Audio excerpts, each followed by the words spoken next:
Welcome to It's a Woman's World, a show which discusses any and all topics under the sun from a woman's point of view.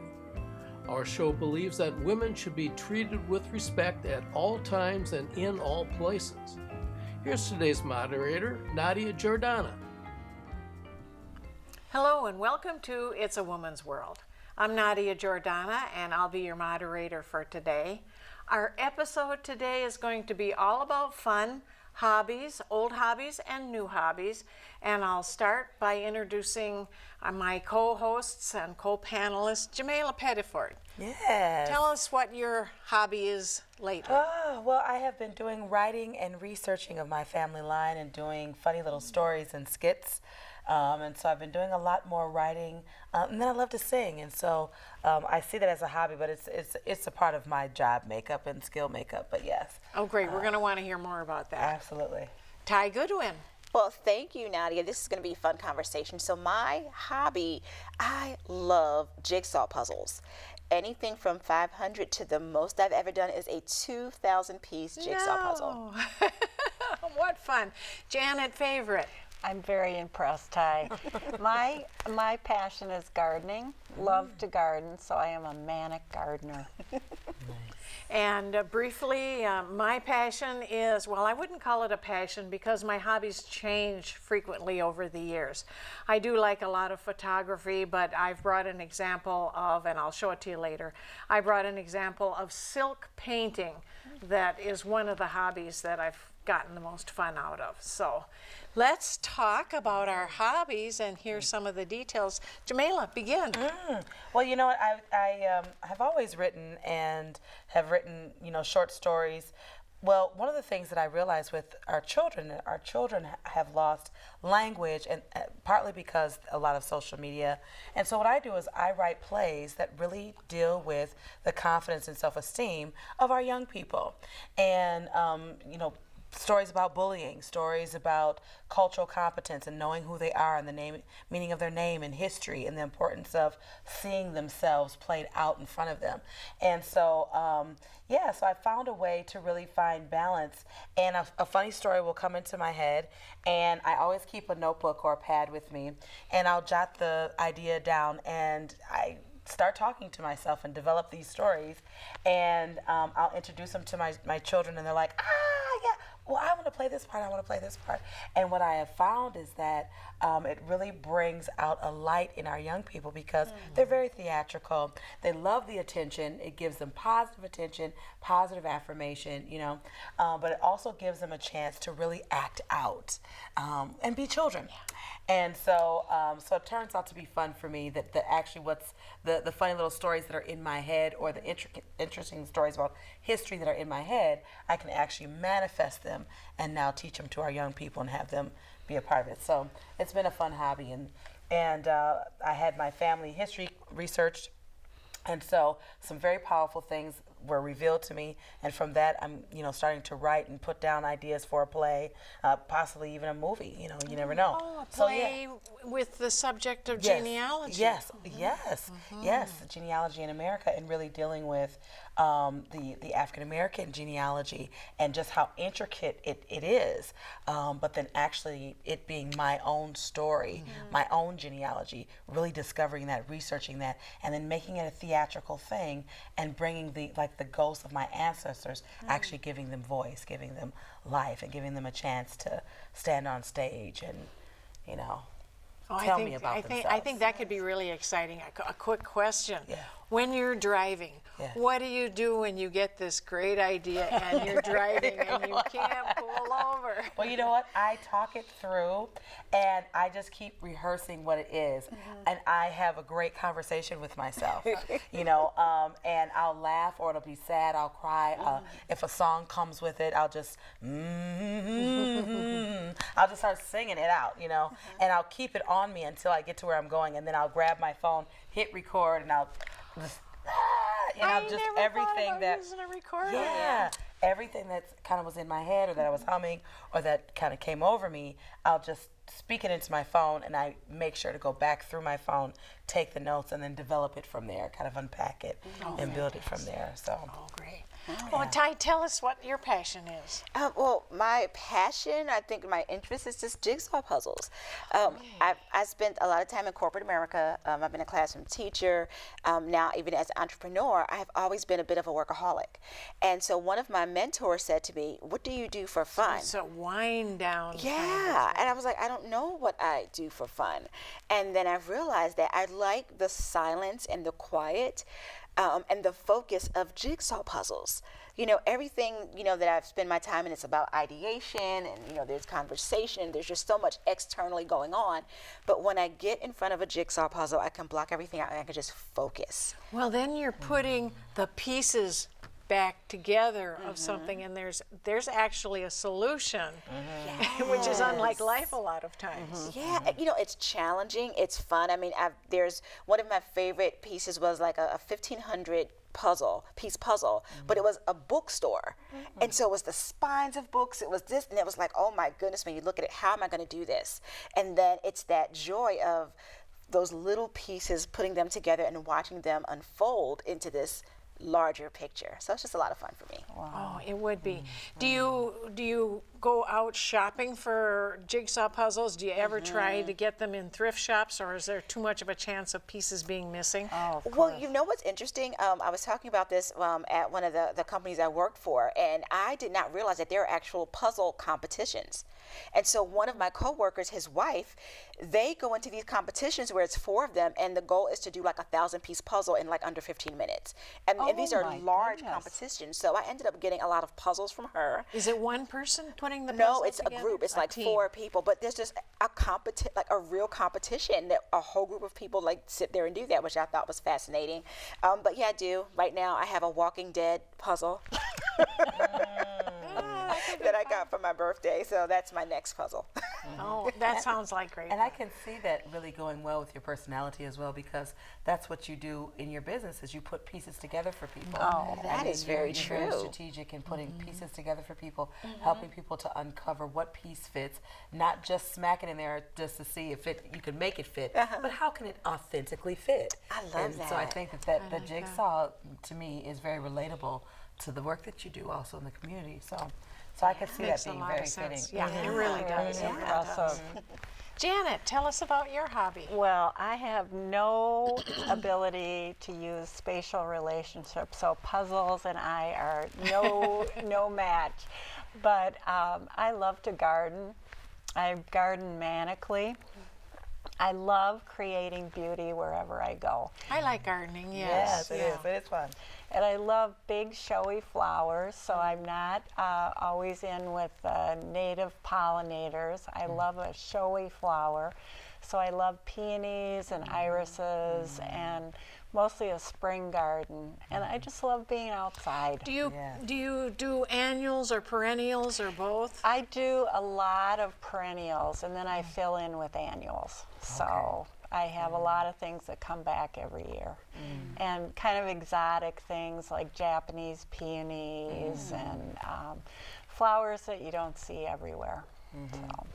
It's such a beautiful thing to be able to put something in the dirt and then see what comes from it. Oh. I mean, it's just such a gratifying, interaction with the earth. You know, my daughter and I got a plot for like $25 at Harding High School. Okay. And when she was in high school at the time, and she joined this gardening club, and we had to pull up the ground, excavate the ground, and then plan it out how we're going to put our different peppers and stuff.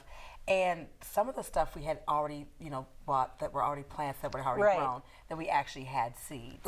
And the ones that were seeds, I'll never forget. My daughter was like, I hope these grow, Right. because I can see what's on top of the ground from what we put in there, because they were already plants that were kind of pre-grown for us. Yes. But I hope that actual seeds grow. And when they did, it was she was just so amazed. Like, Yes. those little seeds. I know. Grew this plant, And so it is such a beautiful thing to be Yeah. able to garden and to be able to, to navigate the earth in such a way that you return to me what I give to you. That's such a beautiful. Oh, that's a lovely way of looking at it. I have a question. When you go to the conservatories that are full of all the plants. What do they call those places where they under glass and there's is it conservatories? Yeah. When you go to conservatories and you're walking through, now this is what my mother does, and she loves plants. She finds something that she's never seen before, but she has to have. She'll look around. She'll take a piece off. And she'll get a little snip or a dried seed, and then she'll put it in a box. I go, Mom, stop it. You don't ever do that, do you? Or do you? Never. No, I would never, ever do anything like that. No. I don't think there's any harm in it. Or the fact that if you go to Hawaii, you have to have your plants inspected, so you can't bring anything back. That's always, because you see so many pretty things there. Beautiful things. Oh. Yeah. But you don't want to do that either. I Break suppose, the law. especially when you're traveling. Right. I think the conservatories are okay. Conservatories are good. And as for me, I have a lot of different hobbies that come and go over the years. And photography is one, but this one, and I'll hold this up briefly, and we'll put a picture up, is silk painting. That's beautiful. And you know what's interesting about this, I did this one 25 years ago. Wow. And if you look at the woman being pulled in two different directions, my life is not much different from that today. So it's so relevant yet today, although I didn't think of it as a self-portrait at the time. But you use something called resist, which is very similar to what you do when you make batik art. Okay. So the resist goes on, gives you your outline, and then the paint that you use runs like watercolor. It flows through, so it ends up being a free-flowing piece of art. And of course, you have to stretch the piece. But then you go to wear it, and no one ever knows what it is. And that was always a disappointment to me. So I actually had people who I gave them to post them, or I should say, pin them up and put them on the wall. Right. But you can frame it. Yeah, Right. yeah. You can put it in a beautiful frame, and Yeah. and that would be beautiful. But hobbies change. Do you have any old hobbies? I used to sew, and I only do that now just to friendship fix bracelets something. and stuff like Yeah, that. Yeah. What other kind of hobbies did you used to do that just don't resonate anymore? I used to draw. I used to do a bit of fashion I illustration. did that too. my goodness. Yeah. I sewed as well, Nadia, and I think I told you I put a zipper in on the bottom of the dress. So my mother used to say, I really don't appreciate you sewing. But I sewed all my clothes in high school. I did that too. Right, Yeah. because everyone was wearing all these expensive clothes that I couldn't afford, and so I'd copy them. But I have never been able to follow directions, so I was a crazy person when I tried to put a zipper in. And one of the things I used to do as a hobby that I don't do anymore was oil painting. And that was a lot of fun. It's just another medium, but it took so long for the paintings to dry. And then I always painted pretty good sized paintings. They start to build up and pile up in the corners, and you give one to this relative and one to another relative. And not long ago, I got one back from a grandma after she passed away that was gone for 30, 40 years that I hadn't seen. And it was kind of fun to have it back, but now there it is in the corner of my room. And I'll have to find another relative to give that to. Yes. Speaking of hobbies and what we do for fun in our pastime, our regular co-host on the program, Ali Naitani, is going to give us a cooking demonstration. That's one of her hobbies. So stay tuned. She has her two nieces with her, and we will see what she's cooking up for us today. Welcome to the Studio Kitchen. I am so excited today because I have with me from Dallas my two nieces, Alina and Ashley, who are going to join me, and we're going to make Alina's recipe, which is some super fresh and yummy shrimp tacos. So let's get started. Hi, Alina. Hi, Ashley. Hi. Thank you so much for being with me today. So, Alina, you made this recipe, and how did you think of it? Well, I was watching a cooking show a few years ago, and I saw the recipe for shrimp tacos, and I was like, maybe I should add my own spin on it with different seasonings. Love it. Love it. And you really like to cook, right? Yeah, I do. Yeah. How about you, Ashley? Do you like to cook too? I like to help my Yeah. sister Yeah. with cooking. And you like to eat what she makes, maybe? Yes, I love to eat what she makes. All right. Well, should we get started? Yeah. All right. So to this hot pan, we're going to go ahead and we're going to add some olive oil. That's what I've got here. And then we're going to add in our shrimp. And Alina, this is peeled and deveined shrimp, right? And what's so easy about using this? Peeled and deveined shrimp are easy, so you don't have to worry too much about what's wrong. Like if there's anything you need to clean out in it, you just need to simply wash it and thaw it. Right, right. So it's pretty easy. And we also, so when we wash it and rinse it, we kind of, sometimes we put lemon juice on it to just take that shrimp smell away, right? Okay, so to the pan, what we're going to do is go ahead and add the shrimp. So we'll go ahead and do that. Ooh, and that's what we want. We want that sizzle. Yeah. You hear that? And then Alina, you're going to go ahead, and you've got a garlic press. Yes. And so you're going to go ahead and put the garlic in here, right? And this is really easy to use. We put the garlic in there, and there it comes. And it does all the work for you. And sometimes what I'll do is I'll give it another squeeze here. Oh, today it doesn't want to come out, does it? There it goes. Sometimes it's a little stubborn. Then you just take a knife and then get the rest of it out. All right. So to this then, Alina, I'm going to give this a stir. And now we need to season it a little bit, right? Yeah. So what are you going to add there? So what I'm going to do, I'm going to add some onion salt just to give it that salty flavor and to give it a little bit of onion. And can you kind of add whatever you like to Yeah, it depends on like what flavor you like. We like ours really flavorful. Yeah. So we add more and different types of seasonings. Now what are you adding in? This is garlic powder. Okay. So this is going to be garlicky, isn't it? Yeah. Nice.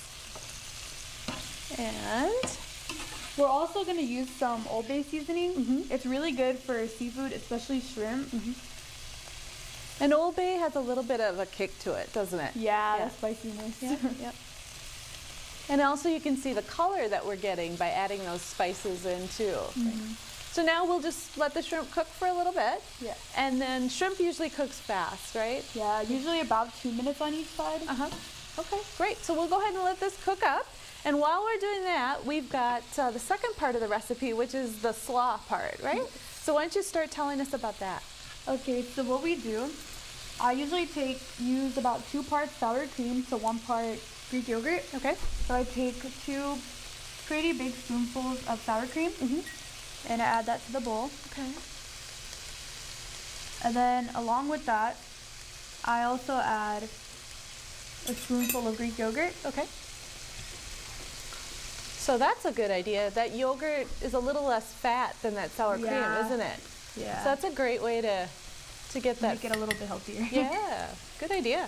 You mix up. So, And then on the cutting board, I have some spinach and some cilantro that we've chopped up. So I'll just finish giving it a chop. okay. And this is just fresh cilantro and shrimp or spinach that we used, right? Yeah. Okay. All right. I'm going to check our shrimp here. It looks like it's coming up nicely. It's frying up, getting kind of that pink color. Yeah. Right? Yep. Okay. Turn them over. And then once you stir those two together, do you add any lime juice into it? or- Yeah, I do. Okay. The lime juice just gives it extra flavor and makes it more fresh tasting. Okay. How you doing over there, Ashley? Yeah? I was just mixing it. You've been our mixer today, right? Yes. And you're kind of just eyeballing everything, aren't you? Yeah. Yeah. So when you do that, you just kind of adjust flavor as you need to and go from there? Okay. And now what are you going to add to? I'm going to add the spinach and the cilantro to the sour cream mix. So you just add all that in there, and then you stir it up again. Okay. You want to give that a mix, Ashley? Yes. All right. And then, want to take a look at our shrimp? What do you think? How's it looking? Coming along pretty well. Yeah? Getting pink. Would you almost add everywhere. any more seasoning to it at this point, or? I usually add just some lime juice when it's done. Okay. Oh, when it's done. Okay. Yeah. So you can really see how that just kind of, it gets pink and it gets kind of curled up. They usually say seafood should be cooked to at least to a temperature of 145 Yeah. degrees. So if you're not sure, the best thing to do is to check it. But again, this generally does cook up pretty fast. All right. Look at all the color in this. This looks great. Okay. So now what do we have over here? Now we have some cabbage, and we're gonna simply add this to the bowl. Do you wanna add it? Yes.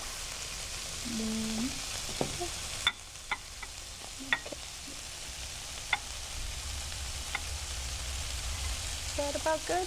Yeah, that's about it. Already. Okay. A lot of cabbage. Yeah, I probably put enough in there, right? Yeah.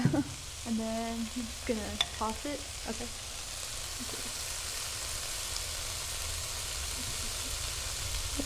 Want to give it a toss in the dressing?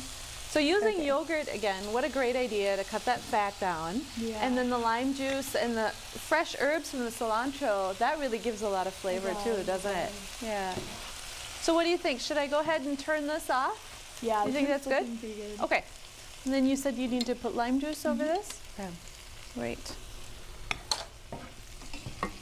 You go ahead and sprinkle that.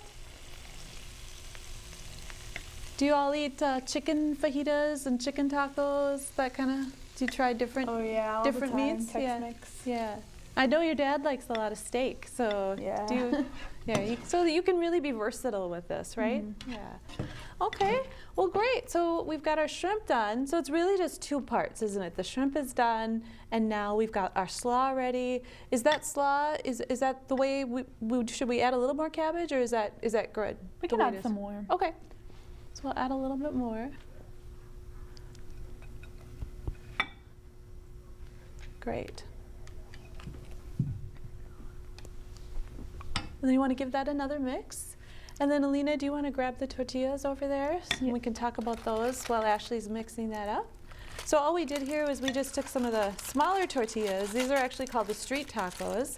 And we just warmed those up, so those are ready to go. And then how do we put all this together? So what I do, I usually take a tortilla and I usually take a tortilla and we put a few pieces of shrimp on it. Okay. Like, is that good? Yeah. About 3, 4? 3 to 4. Okay. Wow. And then take a spoon and you just spoon some of the slaw mixture on it.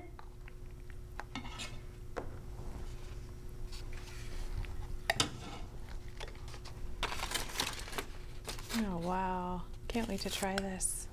Oh, it looks so good. So I'll get about 3 of these. Yes. We'll top those. And then we can taste and see what we think. Oh yeah. Do you get pretty good seafood in living in Texas? Actually, I feel like we do because I enjoy trying like the different types of fish and stuff that we have. Yeah.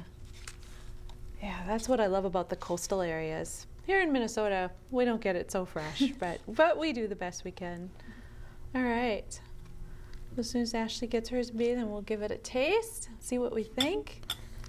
All right. Should we go for it? Yeah. Okay, Yeah. let's see.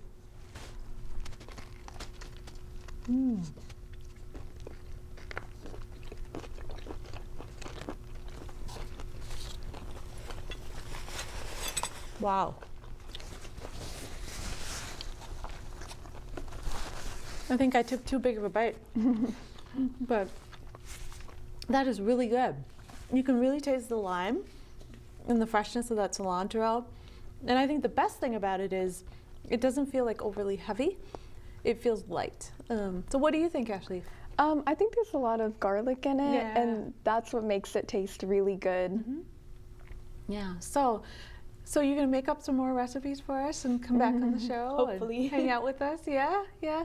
So you really, I know you've taken an interest in cooking. I think when you were little, you really liked it. And, Yeah. Yeah. So you do. What other things do you like to make? Besides this, I like to help my mom sometimes with her Indian food. Yeah. Yeah, we make a lot of Indian food, don't we? Yeah. Yeah. And Indian food, it tends to take a little bit longer in the kitchen, but it's definitely worth it, I think. yeah. Is it, after all that hard work. Yeah, yeah. And so, Ashley, of course, you're in college. Yeah. And so busy with the college lifestyle. And Yeah. so you're being away and then coming home and getting some home cooked food. You miss it? I do miss it. Yeah. Yeah. Oh, well, good. So, and you're here in Minnesota, and what do you all like best about Minnesota? Visiting us. I like the trees. Yeah. They're really pretty.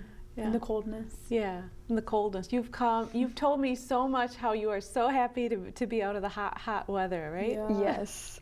Yeah. It's pretty. How hot is it down there right now?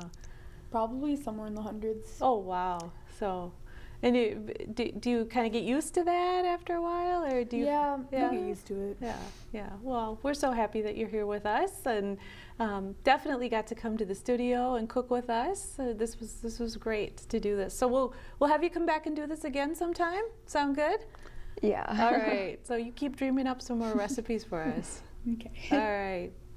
All right. Well, we thank you so much for watching us today on It's a Woman's World, and we hope to see you next time.